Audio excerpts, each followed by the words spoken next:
बिस्मिल्लाहिर्रहमानिर्रहीम। हम डिस्कस कर रहे हैं गैमा फंक्शन को। गैमा फंक्शन को सबसे पहले किसने डिफ़ाइन किया था? रेट्रास ने। रेट्रास एक मैथमेटिशियन था जिसने गैमा फंक्शन को कुछ इस तरीके से डिफ़ाइन किया था, 1/γ z। ये जो आपके पास नोटेशन है, ये किस चीज़ की नोटेशन है? गैमा फंक्शन की। तो ये जो गैमा फंक्शन है हमारे पास किस चीज़ के बराबर है? वो है 1/γ z, z इंटू ई रेज पावर। एक हमारे पास एक नोटेशन है गैमा, एक ग्रीक्स वर्ड है। अब इसमें अगर आप गौर करें, ये जो हम नोटेशन यूज़ कर रहे हैं ये गैमा फंक्शन है, और ये जो हमारे पास है एक ग्रीक वर्ड है, ठीक है। ग्रीक्स के जो अल्फ़ाबेट्स हैं, जिस तरह हम कहते हैं गैमा, अल्फ़ा, बीटा, इसी तरह लैम्डा, ये सारे नोटेशन जो हैं ये बेसिकली क्या हैं? ग्रीक्स के जो वर्ड्स थे उससे थोड़ा सा मंसूब है। ये वो नोटेशन है जिसको हम क्या कहते हैं? गैमा कहते हैं ग्रीक्स में। और ये हमारे पास क्या है? गैमा फंक्शन, ठीक है ना। इसको हम क्या कहते हैं? इसके लिए हम बात करते हैं फंक्शन की। अब बात यह है कि आप में से कितने लोग हैं जिनको फंक्शन की डेफिनेशन क्लियर है? अगर मैं आप में से पूछ लूँ कि आप लोग तकरीबन ये पूरे का पूरा वो सिस्टम करके बैठे हुए हैं, तो उसमें से बहुत से लोग ऐसे होंगे जिनको फंक्शन का नहीं पता। फंक्शन को जब हम डिफ़ाइन करते हैं, तो जब हम मैट्रिक में थे तो हमारे जो टीचर होते थे वो दो सेट लेते थे। एक सेट का नाम ए रख लेते थे, दूसरे सेट का नाम बी रख लेते थे। जब उन दो सेट्स का क्रॉस प्रोडक्ट लिया जाता था, ठीक है, क्रॉस प्रोडक्ट के बाद उनका जो हर एलिमेंट था वो क्या कहलाता था? रिलेशन कहलाता था। और उन रिलेशन में जो कुछ मखसूस रिलेशन थे उनको हम क्या कहते थे? फंक्शन। वो कौन से रिलेशन थे? जिनके डोमेन मीन जो हमने रिलेशन लिए थे उनके जो ऑर्डर्ड पेयर हैं, उनके जो फर्स्ट एलिमेंट थे उनको हम क्या कहते थे? डोमेन कहते थे। और डोमेन अगर सेट ए के इक्वल होती थी तो हम उसको क्या कहते थे? फंक्शन कहते थे। अगर उसकी जो डोमेन है वो अगर सेट ए के इक्वल नहीं होती थी तो वो हमारा फंक्शन नहीं होता था। तो अब बेसिकली जो फंक्शन था हमारा, जो हमने दो सेट लिए उनका क्रॉस प्रोडक्ट लिया, उनमें से एक स्पेसिफिक जो मखसूस रिलेशन थे उसको हमने नाम दिया। फिर जब हम बीएससी में आए तो हम पढ़ते थे a rule which assign the each element of set A with unique element of set B. तो इससे पहले अगर हम फंक्शन की इनिशियल डेफिनेशन पे चले जाएं, तो लेबनीज एक मैथमेटिशियन था। उसने क्या कहा था कि जब एक क्वांटिटी दूसरी क्वांटिटी के ऊपर डिपेंड करती है तो वो क्या कहलाता है? फंक्शन कहलाता है। जब एक क्वांटिटी दूसरी क्वांटिटी के ऊपर क्या करती है? डिपेंड करती है, तो वो क्या कहलाता है? फंक्शन कहलाता है। तो अब हमारे पास जो फंक्शन था उसने फिर एक एग्जांपल भी कोड की थी। उसने एग्जांपल ये कोड की थी कि एक उसने क्या ली थी? स्क्वायर ली थी, समझ रहे हैं ना। इसकी जो साइड्स हैं उनकी लेंथ उसने कहा क्या है? एक्स है। एरिया जो है वो क्या है? एरिया उसने कहा कि ये बराबर है किस चीज़ के? एक्स स्क्वायर के। एरिया किसके ऊपर डिपेंड कर रहा है? साइड के ऊपर। तो जो उसकी डेफिनेशन थी, जब एक क्वांटिटी दूसरी क्वांटिटी के ऊपर क्या करती है? डिपेंड करती है, वो फंक्शन कहलाती है। Dependence of one quantity to another. और एग्जांपल क्या कोड की है कि एरिया साइड के ऊपर डिपेंड कर रहा है, A is equal to X square. ये क्या है? फंक्शन है। तो हम क्या डिस्कस कर रहे थे? हम डिस्कस कर रहे थे गैमा फंक्शन को। तो गैमा फंक्शन में हमारे पास क्या है? रेट्रास ने ये एक एक्सप्रेशन दिया था। इस एक्सप्रेशन को उसने क्या कहा था कि इसके अंदर जो गैमा है, ठीक है, तो गैमा बेसिकली एक, इसको हम एलर कांस्टेंट भी कहते हैं। इसको हम ग्रीक्स वर्ड एक है हमारे पास, यूजुअली एक नोटेशन के तौर पे यूज़ होता है। तो इसको बाद में हम क्या कहते हैं? तो ये जो रोटेशन है ये गामा फंक्शन की है, और ये अल्फ़ाबेट जो है ये कौन सा है, बेसिकली इसी रिलेशन के अंदर एज ए कांस्टेंट हम उसको ले रहे हैं। ठीक है, अब हमने कहा था कि ये जो डेफिनेशन है, the about definition of gamma Z is defined, ठीक है ना, बाय द एलर इंटीग्रल। ये जो एलर इंटीग्रल था उसको, उसमें उन्होंने क्या कहा था कि हम इसको कैसे डिफाइन करेंगे। एलर इंटीग्रल में, एलर इंटीग्रल में हमने ये कहा कि हमारे पास, ये हमारे पास क्या है जी, gamma Z is equal to 0 to infinity E raise power minus T into T raise power G minus 1 D T. और आगे हमने क्या लिखा है, रियल पार्ट ऑफ जेड जो है वो ग्रेटर देन क्या है, 0 है। तो ये हमारे पास क्या हो गया, गामा फंक्शन हो गया। अब इसके अंदर हम क्या यूज़ कर रहे हैं, इंटीग्रल यूज़ कर रहे हैं। तो इंटीग्रल की कितनी टाइप्स होती हैं, 2 टाइप्स होती हैं, एक क्या होते हैं डेफिनेट और एक इनडेफिनेट। तो ये जो इंटीग्रल है ये इसके अंदर यूज़ हो रहा है, ये डेफिनेट है इनडेफिनेट है, डेफिनेट है। डेफिनेट क्यों है कि इसकी लिमिट गिवन है, ऐसे है ना। फिर डेफिनेट के अंदर फर्दर 2 टाइप्स हैं, एक प्रॉपर है और एक हमारे पास क्या है, इम्प्रॉपर इंटीग्रल है। तो ये हमारे पास क्या है, प्रॉपर इंटीग्रल है या इम्प्रॉपर इंटीग्रल है। अगर हमारे पास दोनों लिमिट्स या फिर एक लिमिट अनडिफाइंड हो तो वो क्या होता है, इम्प्रॉपर इंटीग्रल होता है। अगर दोनों लिमिट डिफाइंड हो तो वो क्या होता है, प्रॉपर इंटीग्रल होता है। फिर प्रॉपर इंटीग्रल में हम डिस्कस करते हैं रीमान इंटीग्रल को और कंटूर इंटीग्रल को। अब रीमान इंटीग्रल के लिए हमारे पास क्या होता है, जो फंक्शन हम यूज़ कर रहे हैं, अब इसके अंदर फंक्शन कौन सा यूज़ हो रहा है, E raise power minus T E raise power G minus 1। ये बेसिकली क्या है, कोई गिवन फंक्शन है, ठीक है। और ये क्या है, हमने कहा था कि रियल पार्ट, यानी ये रियल वैल्यूड फंक्शन है। अगर फंक्शन क्या हो, रियल वैल्यूड हो, ठीक है ना, और इंटीग्रल डेफिनेट भी हो, ठीक है ना, और फंक्शन क्या हो, रियल वैल्यूड हो, तो फिर हम उसको क्या कहते हैं, रीमान इंटीग्रल कहते हैं, ऐसे है ना। तो ये हमारे पास क्या है जी, गामा की डेफिनेशन है। हम ऐसा करते हैं कि ये जो गामा फंक्शन है इसको हम ये भी कह सकते हैं कि ये हमारा, ऐसे भी हम इसको डिफाइन कर सकते हैं। ये हमने बेसिकली, ये गामा फंक्शन हम क्यों पढ़ रहे हैं, बेसिकली हम इंटीग्रल की कन्वर्शन कर रहे हैं सीरीज में।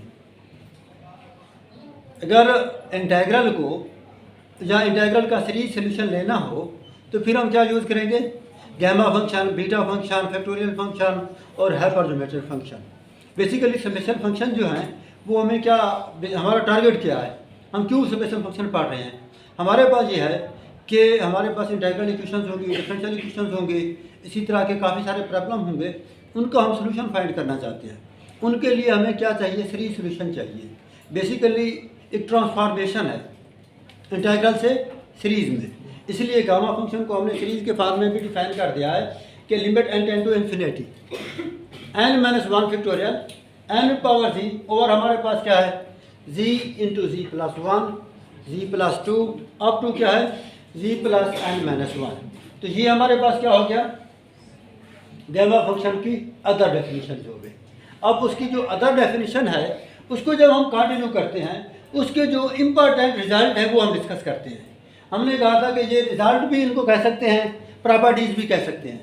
तो ये जो गामा फंक्शन है उसकी जो प्रॉपर्टीज़ हैं वो हमारे पास क्या है, ठीक है। तो जब हम उस प्रॉपर्टीज़ की बात करते हैं तो सबसे पहले जो हमारी प्रॉपर्टी है वो हमारे पास क्या है जी, डिफरेंस इक्वेशन। डिफरेंस इक्वेशन में हमारे पास क्या है, gamma z plus 1 is equal to z into gamma z। तो ये हमारे पास पहली उसकी प्रॉपर्टी है या पहला रिजल्ट है। तो सबसे पहले हम इसको जब प्रूव करते हैं तो गामा स्पेशल फंक्शन के अंदर एक वर्ड हम बार बार यूज़ करते हैं, वी नो दैट। थोड़ी देर पहले जो हमने डेफिनेशन पढ़ी थी, या फिर हम कह देते हैं कि by definition gamma z is equal to limit n tend to infinity n minus 1 factorial n power z over z into z plus 1 z plus 2 up to z plus n minus 1। तो तो ये हमारे पास क्या थी, gamma function की एक definition थी। अब हम क्या करते हैं कि बेसिकली हमें क्या चाहिए था, गैमा z प्लस 1। तो हम रिप्लेस कर लेते हैं, जहाँ पे z था वहाँ पे z प्लस 1 रिप्लेस कर लेते हैं। जब z प्लस 1 रिप्लेस करेंगे तो हमारे पास क्या होगा, n-1 फैक्टोरियल एज इट रहेगा, limit n tend to infinity भी एज इट रहेगी। इसमें हमारे पास क्या है जी, n की जो पावर है वो हमारे पास क्या है जी, ठीक है। तो z प्लस 1 से हमने स्टार्ट किया और z प्लस n तक हमारे पास आ गए। अब हम क्या करते हैं कि मैथ के अंदर बाज़ दफ़ा हम प्रॉब्लम को सॉल्व करने के लिए सेम वैल्यू से मल्टीप्लाई भी कर देते हैं और सेम वैल्यू पे हम डिवाइड भी कर लेते हैं। तो इसमें भी हमने ऐसे ही किया कि z के साथ हमने मल्टीप्लाई कर दिया और z के साथ डिवाइड कर दिया। ये हमारा z इसके साथ मल्टीप्लाई हो गया और ये z हमारा इसके बाद डिवाइड हो गया। अब हम ऐसा करते हैं कि ये जो प्रोडक्ट थी इसमें z जो हमारे पास था इंटू गैमा z हो गया। ये जो डेफिनेशन थी ना, अगर आप गौर करें तो ये हमारे, जब हमने इसको z के साथ मल्टीप्लाई किया था, यहाँ से किया है ना हमने, तो ये इससे आखिरी जो टर्म थी जो z n over z plus n, basically z की जगह पे भी n प्लस 1 था। आप ये सोच रहे होंगे कि n कहाँ से आया, तो ये जो z की पावर थी n प्लस 1, इसको हम कह सकते हैं कि z into Z power n। अच्छा, वो जो वैल्यूज हमारे पास थी जहाँ से लेके जहाँ तक, वो किस चीज़ के बराबर थी, गैमा z के बराबर। और जो रिमेनिंग पोर्शन था वो हमारे पास क्या है, n over n plus n z plus n। इसके ऊपर हमारी जो लिमिट है वो क्या है, z टेंड टू इन्फिनिटी है, ठीक है। तो अगर आप गौर करें तो ये हमारे पास लिमिट बन गई। अब इसमें से जब हम सॉल्व करेंगे तो इस टर्म से अगर हम n कॉमन लेते हैं तो ये क्या बन जाएगा, 1 प्लस z और zn। तो ये इससे कैंसिल हो जाएगा और बाकी हम लिमिटिंग वैल्यू चेक करेंगे। जब z डिवाइडेड बाई इन्फिनिटी होगा तो वैल्यू का रिजल्ट क्या आएगा, 0। तो रिजल्ट हमारे पास क्या होगा, 1 ओवर 1 प्लस 0। तो ये बेसिकली किसके बराबर आ जाएगा, 1 के। तो वो हमारे पास ओवरऑल रिजल्ट क्या बन जाएगा, जो हम फाइंड करना चाह रहे थे। हमारे पास क्या था कि gamma z is equal to z into gamma z। तो दूसरी जो हमारे पास प्रॉपर्टी है वो ये है कि gamma z is equal to 1। Next जो हमारे पास प्रॉपर्टी है, तो हम इसको भी इसी तरीके से प्रूव करेंगे कि हमारे पास, हम कहते हैं कि वी नो दैट, जो रिज़ल्ट हम पढ़ते हैं वो आगे इम्प्लीमेंट भी करते हैं।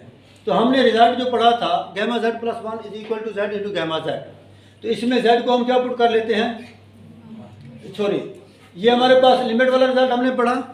तो इसमें हमारे पास क्या था, limit n tend to infinity n-1 factorial into n power z over z into z plus 1 z plus 2 up to z plus n-1।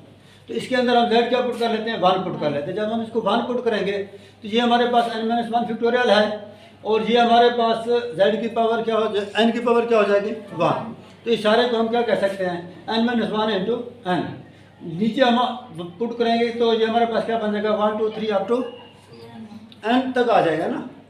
तो इसको जब हम मज़ीद सिंपलीफाई करेंगे तो ये भी हमारे पास n फैक्टोरियल हो जाएगा और डिनोमिनेटर टर्म में भी n फैक्टोरियल आ जाएगा। तो n फैक्टोरियल से कॉमन हो जाएगा और रिजल्ट क्या आ जाएगा, 1। और ये यही हम प्रूव करना चाह रहे थे और ये उसकी दूसरी प्रॉपर्टी थी कि gamma z is equal to 1। लेकिन स्पेशल फंक्शन की इंटरेस्टिंग बात ये है कि अगर आप रेगुलरली क्लास अटेंड कर रहे हैं, स्टेप वाइज पढ़ रहे हैं, तो ये सबसे आसान सब्जेक्ट है। अगर आप एक लेक्चर मिस करते हैं, दूसरे लेक्चर में आपको वी नो दैट वाली बात याद नहीं होगी, आप उसके आगे से स्टार्ट करेंगे। जब आप उसको आगे से स्टार्ट करेंगे तो आपके लिए क्या आएंगे, प्रॉब्लम्स आएंगे, आप उसको उस तरीके से अंडरस्टैंड नहीं कर पाएंगे। तो इसके लिए हमारे पास क्या है, नेक्स्ट जो उसकी प्रॉपर्टी है वो हमारे पास क्या है जी, नेक्स्ट प्रॉपर्टी की अगर हम जाते हैं तो वो हमारे पास रिजल्ट है कि if n is positive integer, हमारे पास क्या है, अगर n को हम पॉजिटिव इंटीजर लेते हैं तो गैमा n प्लस 1 बराबर है किस चीज़ के, n फैक्टोरियल के। तो हम इसमें पहला जो हमारा रिजल्ट था वो यूज़ करेंगे। वो हमारे पास क्या है जी, gamma z is equal to z into gamma z। तो हम z को क्या पुट कर लेते हैं, n पुट कर लेते हैं। जब हम उसको n पुट करेंगे तो गैमा n प्लस 1 बराबर हो जाएगा किस चीज़ के, n इंटू n माइनस यानी गैमा n। अब हमारे पास जो टर्म है, अगर हम उस पर गौर करें, ये जो हमारे पास प्रॉपर्टी है, अब हमारे पास क्या है जी, गैमा एन है। इसको हम इस तरह लिख सकते हैं कि गैमा एन प्लस 1 माइनस 1। अब अच्छा, अब हम इसको इस तरह भी तो लिख सकते हैं ना, गैमा एन माइनस 1 प्लस 1 लिखेंगे तो ये हमारे पास क्या आ जाएगा, एन। जब इसके ऊपर वाली प्रॉपर्टी लगाएंगे तो ऐसे आ जाएगा ना। अच्छा, फिर हमारे पास क्या है जी, ये जो गैमा एन था वो इसके बराबर भी आ गया, ठीक है। अब उसके बाद हम क्या करेंगे, अगर हमारे पास गैमा एन माइनस 2 है तो ये किसके बराबर है, गैमा एन माइनस 3 प्लस 1। तो इसको हम क्या लिखेंगे, एन माइनस 3, और यहाँ पे भी हम क्या लिखेंगे, एन माइनस 3। ऐसे है ना। तो पहले हमारे पास एन था, फिर एन माइनस 1 इंटू गैमा ये आ गया।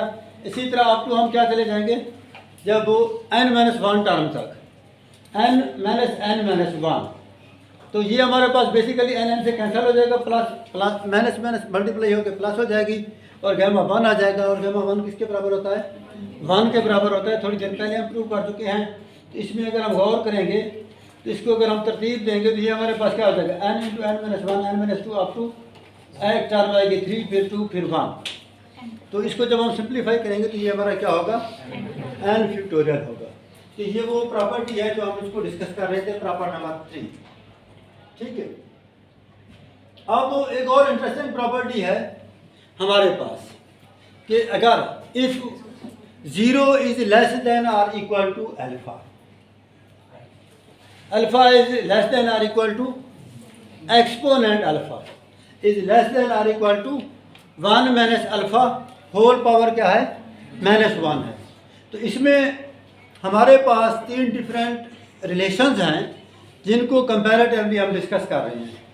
तो इसको जब हम प्रूव करेंगे तो हमने एक रिजल्ट लिखा कि 1 plus alpha is equal to 1 plus alpha, लिख सकते हैं, इक्वेशन 1 का नाम दे दिया।